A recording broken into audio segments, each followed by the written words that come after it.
লবণ জলের জীবন। পুকুর আর বৃষ্টির পানি এখানে শেষ ভরসা। মাছ আর কাঁকড়া এখানকার মানুষের বাঁচার অবলম্বন। সেই গল্পটাই থাকবে আজকের এই পর্বে। ভাই বলতেছিল বৃষ্টিতে ধরা খেয়ে গেছে। এই ঝড় বৃষ্টিও কাজ থামাইতে পারে নাই। হ্যাঁ, কাজ চলতেছে। যে কাজ করতেছে সেও বৃষ্টিতে ভিজতেছে, আর ভাই একদম বৃষ্টিতে ভিজতে ভিজতে পুরো জনগণ নিয়ে ভাই কাজে লেগে পড়ছে। উপকূলীয় জীবন আসলে এর থেকে ভালোভাবে হয়তো এক্সপ্লোর করা সম্ভব না। দেখুন, এটি হচ্ছে তার একটা জ্বলন্ত প্রমাণ। উপকূলের বাড়িতে রান্না হচ্ছে। কি রান্না এটা? ভাজি। মাছ আছে এটা তো, নাকি মাছ আছে না? কি মাছ? চিংড়ি। চিংড়ি মাছ, সাথে হচ্ছে আলু আর শাক দিয়ে ভাজি, দুপুরের খাবার। প্রচণ্ড বৃষ্টিতে পথঘাট একদমই কাদাময়, সেখানে হাঁটতে প্রচণ্ড কষ্ট। আমরা কিছুক্ষণের জন্য দাঁড়িয়েছি একটা বাড়ির একটা বারান্দাতে। কোনোভাবে আমরা কয়েকজন আশ্রয় নিয়েছি। বৃষ্টি কমবে, তারপর আবারও আমরা সুন্দরবন অভিমুখে আমাদের যাত্রা শুরু করব। বৃষ্টির পানি কতদিন সংগ্রহ করেন? এই যে ধরেন 2 মাসটা যায়, তার বেশি যায় না। তারপরে তো পুকুরের পানির উপর নির্ভরশীল। কখনো কি এরকম হয়েছে যে পুকুরের পানিও শেষ হয়ে গেছে? হ্যাঁ, জীবন এখানে বড্ড কঠিন। জোয়ারে যেমন প্লাবিত হয় নিচু জমি, একই সাথে ভাটায় কাদাময় পথে চলে জীবনের সংগ্রাম। তোমরা কি সবাই স্কুল থেকে আসলা? তুমি কোন ক্লাসে পড়ো? ক্লাস 5। নীলডুমুর বাংলাদেশের সর্বদক্ষিণের সবচেয়ে বড় নৌকা ঘাট। ছোট্ট এক নৌকায় করে চলছি উপকূলীয় গ্রাম ডুমুরিয়া।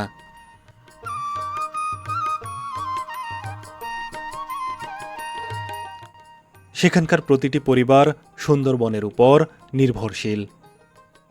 বন থেকে কাঠ, কাঁকড়া আর মাছ ধরে চলে তাদের জীবন সংসার। এই মানুষগুলো অত্যন্ত সাহসী। নদীতে কুমির আর বনে বাঘের আতঙ্ক তাদের নিত্যসঙ্গী। তবুও তারা বনে যায়, তবুও তারা নদীতে নামে, কারণ নদী আর বনের উপর নির্ভর করেই টিকে আছে এই উপকূলীয় পরিবারগুলো। খাবার পানির বড্ড অভাব এই উপকূলে।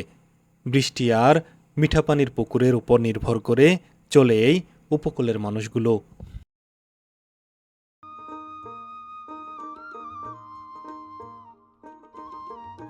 বাংলাদেশের উপকূলীয় অঞ্চল প্রকৃতির এক অনন্য সৌন্দর্যের আধার। নদী, সাগর, বন আর বিস্তীর্ণ জলরাশি এই জনপদকে যেমন অপরূপ সৌন্দর্য দিয়েছে, তেমনি দিয়েছে কঠিন জীবন সংগ্রাম। প্রতিদিন জোয়ার ভাটা, লবণাক্ত পানি, ঘূর্ণিঝড়, জলোচ্ছ্বাস ও নদী ভাঙনের সঙ্গে লড়াই করে এখানকার মানুষ। ভোরের আলো ফুটতেই শুরু হয় তাদের কর্মব্যস্ততা। কেউ মাছ ধরতে নদীতে যান, কেউ কাঁকড়া বা চিংড়ির পোনা সংগ্রহ করেন, আবার কেউ লবণাক্ত জমিতে সীমিত ফসল ফলানোর চেষ্টা করেন। প্রতিটি দিনই তাদের অনিশ্চয়তায় ভরা। কখনো আবহাওয়ার বদলে যাবে, কখন নদী উত্তাল হয়ে যাবে, তার কোনো নিশ্চয়তা নেই। উপরের আকাশটা আজ মেঘে ঢাকা, সেই সাথে বজ্রপাতের ধ্বনি। এই মুহূর্তে আমরা এসে নেমেছি ডুমুরিয়া ঘাটে, সুন্দরবনের সর্বদক্ষিণের এক ঘাট, সবথেকে জনপ্রিয় ঘাট। সুন্দরবন বাংলাদেশের এক অবাক বিস্ময়। বাংলাদেশের সবথেকে বড় ম্যানগ্রোভ বনভূমি। সুন্দরবনের আকাশটা আজ মেঘে ঢাকা, সেই সাথে বজ্রপাতের ধ্বনি। আমরা যে মুহূর্তে ডুমুরিয়া জনপদে হাঁটছি, তখন ডুমুরিয়াতে চলছে ভাটা। কিছুক্ষণ পর আসবে জোয়ার, নিম্নভূমি প্লাবিত হবে। কেউ যখন সমুদ্র দেখে সৌন্দর্য খুঁজে পান, তখন উপকূলের মানুষ সেই সমুদ্রেই খুঁজে পান জীবিকার পথ। যে ঢেউ পর্যটকের কাছে আনন্দের, সে ঢেউ কখনো কখনো উপকূলের মানুষের কাছে ভয় আর অনিশ্চয়তার প্রতীক। বাংলাদেশের দক্ষিণাঞ্চলের বিস্তীর্ণ উপকূল জুড়ে হাজার হাজার পরিবার প্রতিদিন প্রকৃতির সঙ্গে লড়াই করে বেঁচে আছে।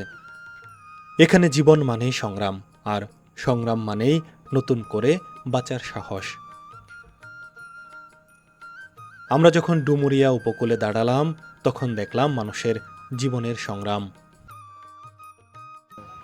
যারা পোনাগুলো ধরতেছে তাদের সংসার আসলে খুব ভালো চলতেছে। যখন পড়ে যায় সেখন তো কষ্টে যায়, যখন মাছ পড়ে না তখন আর তো কোনো কিছু করার নাই। ওই হচ্ছে চৈতি ধান কাটি যায় বিদেশে, অন্য এলাকায় ধান কাটতে যায়। ধান কাটি যায়। আপনাদের এখানে তো আর আবাদ মৌসুম কিছু হয় না? না, এখন আলাদা হচ্ছে হয় না খুব। ওই দিদি ধান লাগায় ওইদিকে। আপনাদের কি সবকিছু কিনে খেতে হয়? হ্যাঁ, সব কিনে দিতে হয়। সব একদম চাল তরকারি থেকে শুরু করে সব?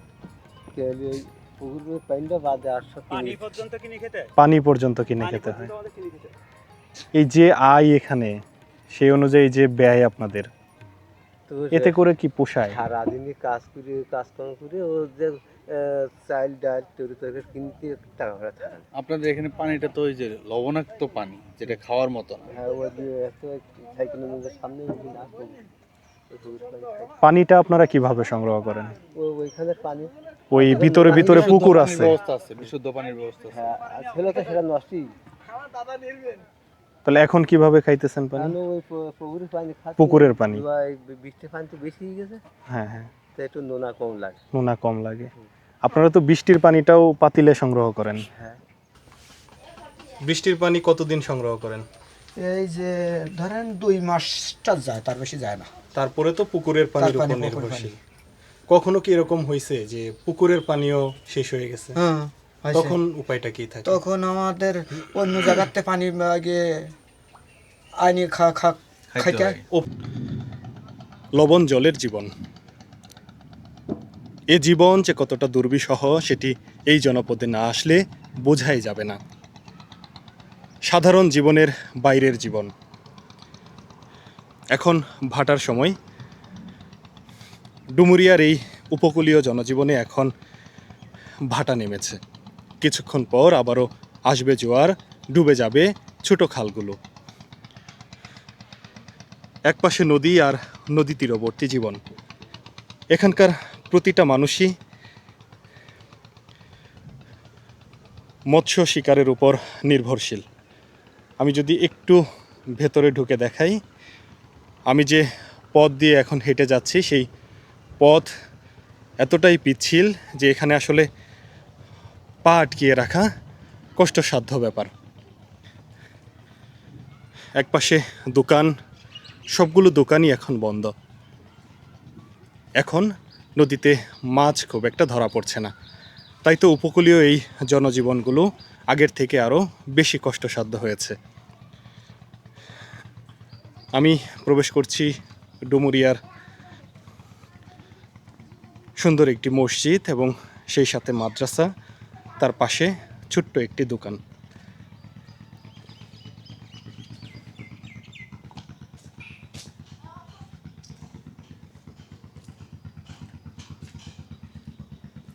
তোমাদের এটা কি মসজিদ মাদ্রাসা দুইটাই একসাথে?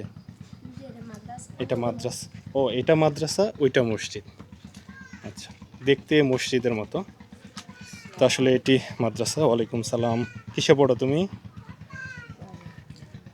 ওয়ানে? ও, নাজারাতে পড়ো।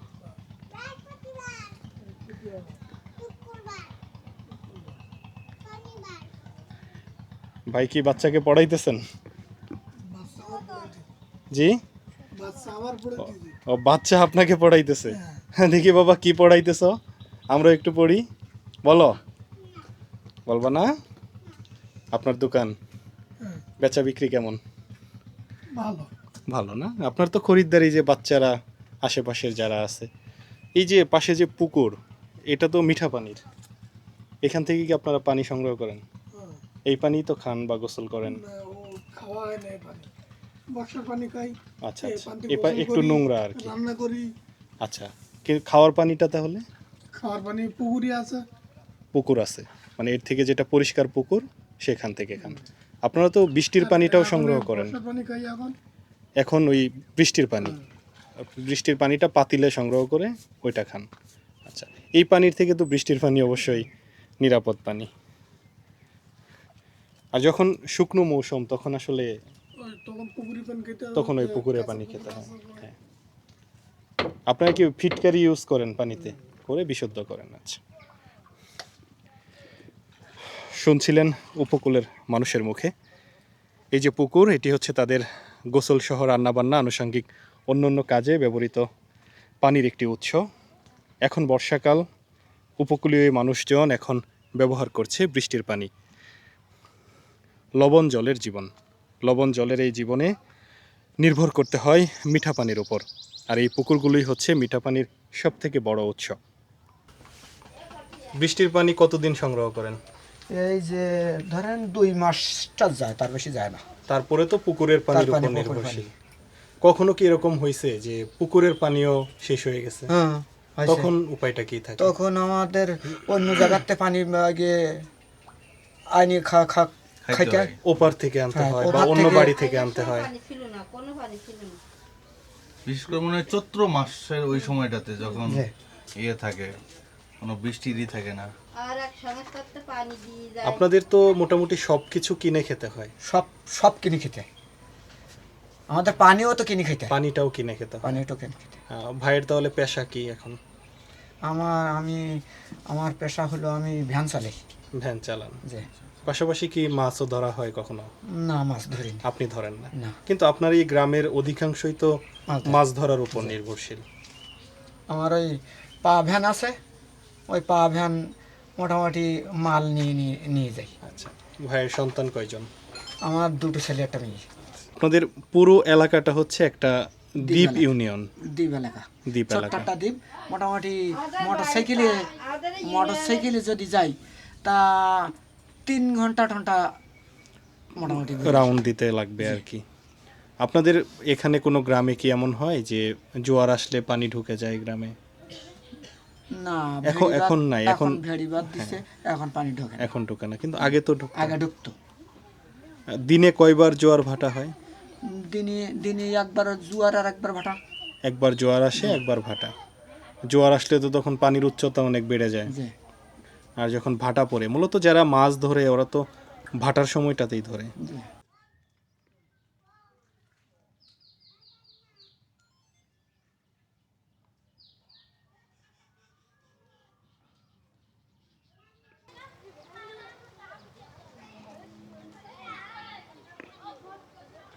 তুমি ক্লাস 4-এ। স্কুল ছুটি হয়েছে? জি প্রতিদিন স্কুলে আসো? জি তোমার ভাই বোন যারা আছে সবাই কি পড়াশোনা করে? জি। সবাই করে না? নদীতে মাছ ধরো না? না, ধরো না? তোমার আব্বু কি করে? আর আপু ভাড়া সর্দার। হ্যাঁ, আপু ভাড়া সর্দার। ভাটার সর্দার। ঠিক আছে। যাও যাও যাও। কি দুধ বিস্কুট দিছে? যাও যাও যাও।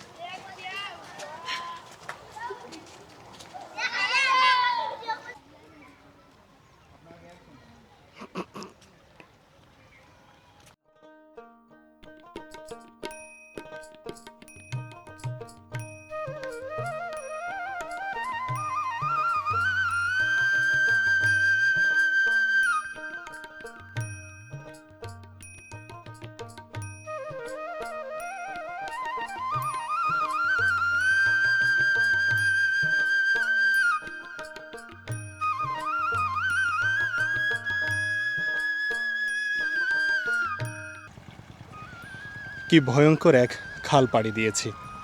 আমার সামনে যে ছোট্ট সাঁকুটি, সেটি 2টি খুঁটি দিয়ে আটকানো। বৃষ্টি হয়েছে একটু আগে, পিচ্ছিল হয়েছে খুঁটি। সেই সাথে এখানকার এঁটেল মাটি এত তীব্রভাবে পায়ের সাথে আটকে যাচ্ছে, আসলে হেঁটে মুভ করাটা খুব কঠিন ব্যাপার। উপকূলীয় এক বাড়ি। আমি যদি একটু ভেতর থেকে দেখাই, এই যে এই পরিবারটির সাথে দেখা হয়েছিল আমাদের কিছুক্ষণ আগে। নদীতে মাছ ধরছিল ছোট ছেলে, ছোট মেয়ে আর স্বামী স্ত্রী। 4 জন মিলে ধরছিল বাগদা চিংড়ির পোনা। সেই পোনাগুলো বিক্রি হবে ঘাটে, সেখান থেকে যে অর্থ পাবে তা দিয়ে করতে যাবে বাজার। এখান থেকে গাবুরা বাজারের দূরত্ব বেশ অনেকটা পথ। সেই পথ পায়ে হেঁটে করবে বাজার, সেই বাজার যখন ঘরে আসবে সেটি দিয়েই হবে আজকের রাতের রান্না। উপকূল বড্ড অদ্ভুত এক জীবন। আমরা যখন উপকূলে এসেছি তখন উপকূলে চলছে ভাটা। নদীতে যারা মাছ ধরে তারা ইতিমধ্যে মাছ ধরায় ব্যস্ত বড় নদীতে। একটি কথা জানিয়ে রাখি, আমরা উপকূলে যে সময় এসেছি এই সময় সুন্দরবন বন্ধ। সুন্দরবনে এখন চলছে প্রজননের মৌসুম, তাই তো উপকূলের মানুষের এখন বড্ড অভাব। এই অভাব টাকার অভাব, এই অভাব খাবারের অভাব। উপকূলের এই জীবনে ছোট ছোট ছেলেমেয়েরা স্কুলে যায়। কতিপয় বাচ্চাদের স্কুলে যাওয়ার সুযোগ হলেও বেশিরভাগ বাচ্চার স্কুলে যাওয়ার সুযোগ হয় না, কারণ পরিবারের সাথে ধরতে হয় চিংড়ি, যেতে হয় জঙ্গলে। ছোট্ট এক বাঁশের সাঁকো, অত্যন্ত বিপজ্জনক এই সাঁকো খুব স্বাচ্ছন্দ্যে পার হচ্ছে উপকূলের মানুষ। সেই সাথে স্বাচ্ছন্দ্যে পার হচ্ছে ছোট ছোট স্কুল পড়ুয়া বাচ্চারা। তাদের সাথে কথা বলছিলাম। এদের কেউ কেউ সকালবেলা নদীতে নেমেছে, ধরেছে বাগদার পোনা। তারপর স্কুল থেকে আবার ফিরবে বাড়ি, তারপর আবারও নদী। এভাবেই চলে উপকূলের জীবন। ছোট থেকে বৃদ্ধ সকলের যেন একই রকম কাজ, একই রকম স্বপ্ন।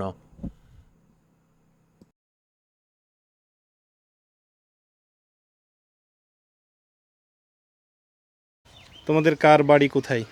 তোমার বাড়ি কোথায়? এক জায়গায় আমাদের তিনজনের বাড়ি এক জায়গায়। কারটা দূরে? তোমারটা দূরে? তোমাদের তিনজনের কি এই ডুমুরিয়াতে? তোমারটা? হুম, আচ্ছা। কতক্ষণ লাগে হাঁটে যেতে? 20 মিনিট এরকম। তোমরাও কি নদীতে মাছ ধরো? মাছ ধরো, চিংড়ির পোনা ধরো? একদিনে কতগুলা পোনা ধরতে পারছো তুমি সর্বোচ্চ?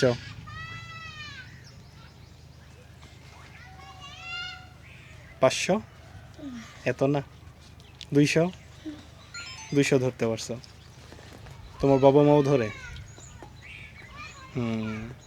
প্রিয় বন্ধুরা, এতক্ষণ আমরা ছিলাম উপকূলীয় গ্রাম ডুমুরিয়াতে।